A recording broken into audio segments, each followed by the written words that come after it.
Our next speaker is Ken Brownlee. Ken is a CPA and CA, provides assurance and business advisory services, including business structuring, taxation, operational improvements.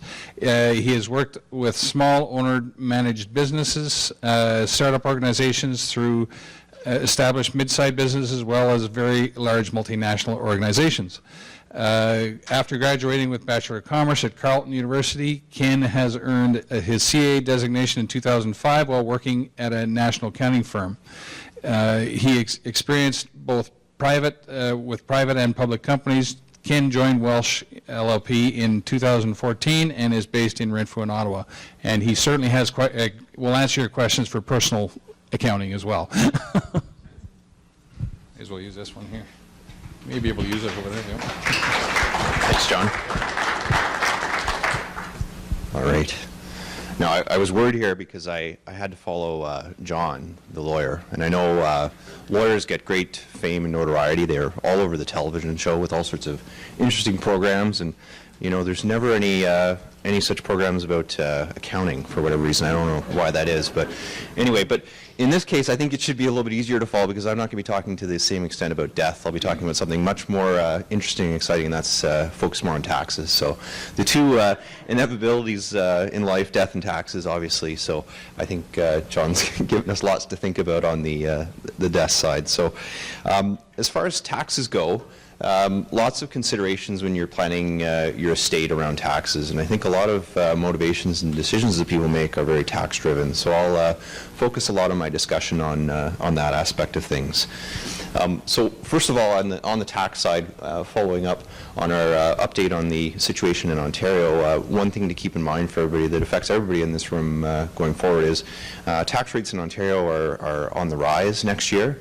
There's some new tax brackets that the government introduced as part of their initial budget back in May, which they ran as their platform and were elected on. So keep that in mind when you're going forward, that at least for the time being, as Ontario sorts out its deficit issues, taxes will be a bit higher. So some of the benefits and some of the aspects of planning and doing your tax planning that may not have been beneficial before may have additional benefits in the shorter term as we deal with those higher tax rates, and then in the longer term as you work through your estate.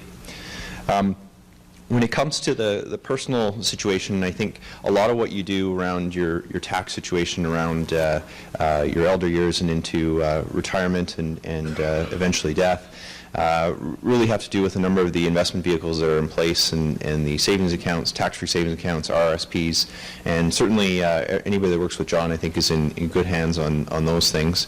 You know, you want to continually monitor what you're doing with those investments and how you're structuring those affairs from a tax perspective.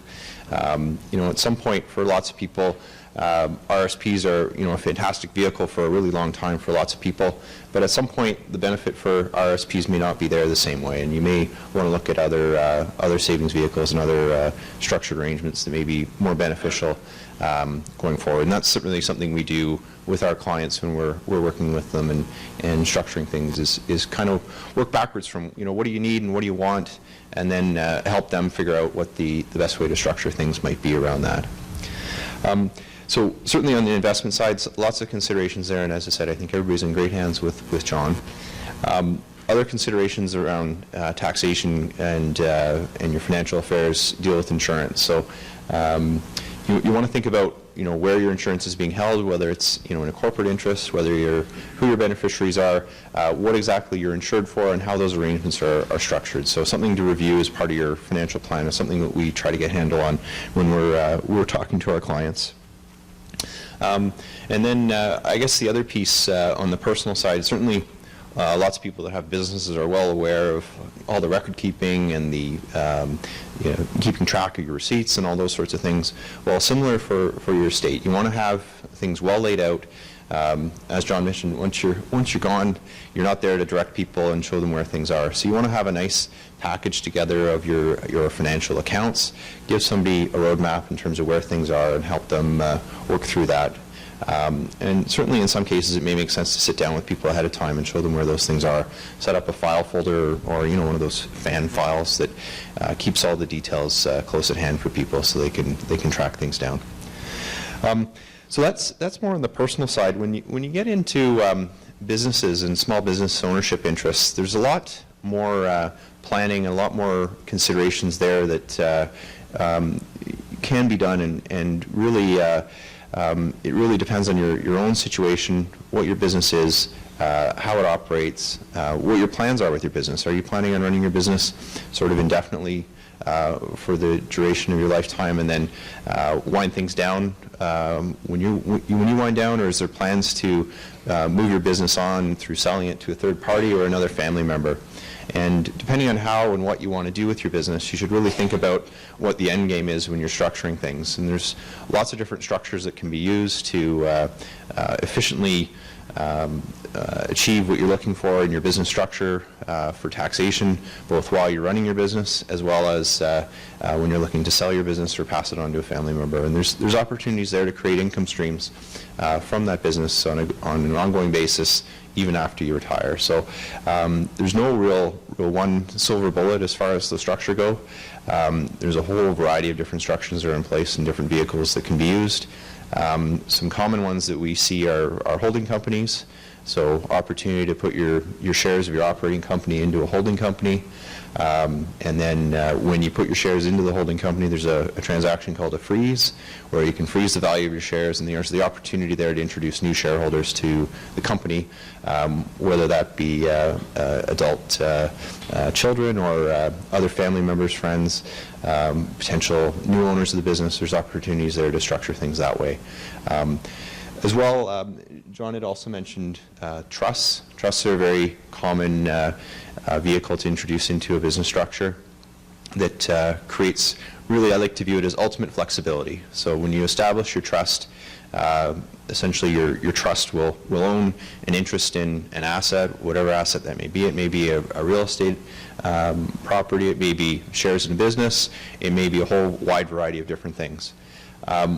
Whoever is involved in the trust in terms of being a beneficiary, you don't need to tell them that they're a beneficiary. So unlike a holding company where you need to issue them shares and provide them annual financial statements and give them a clear idea what's going on with the business, if someone's involved in a trust, you can distribute money to them through the trust itself.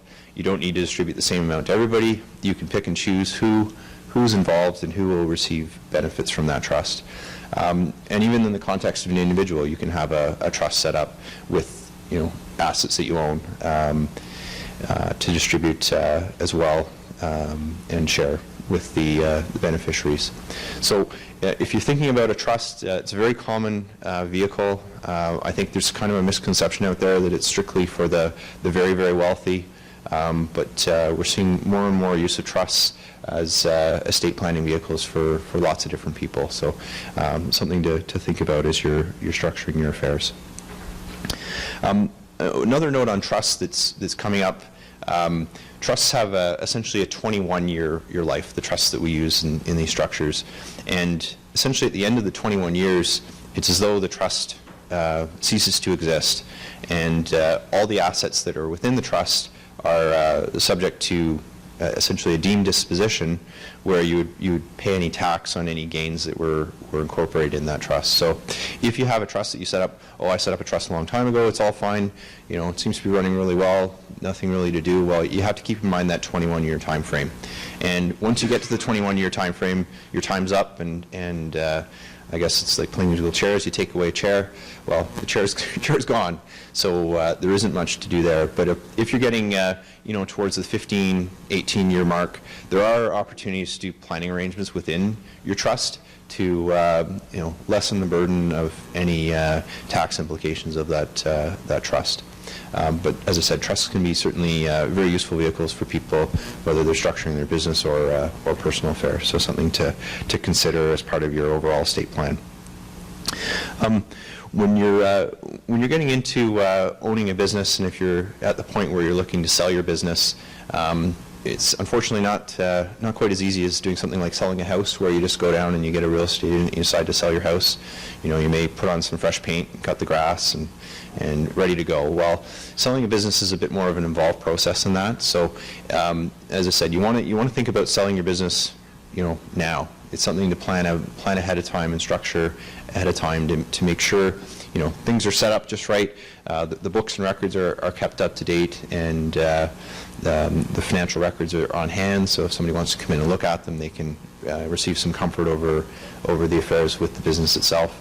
And then as well, you want to look out for your own interests, that when you do sell it, you're selling it in a tax-efficient way. You don't want to be paying more than your fair share of taxes on selling your business. So that's unfortunately not something that can come together the day or weeks before you sell a business. That's something that you have to plan well ahead of time. But that can be a key asset that comes out of your working life and into your estate. So something to certainly think about there. I guess I think that's pretty much what I was looking to cover here. So I think maybe we'll turn it over to questions. I'm very happy I didn't injure anybody in the process of telling them all about taxes. So great. Thanks, John. Great. Thank you very much.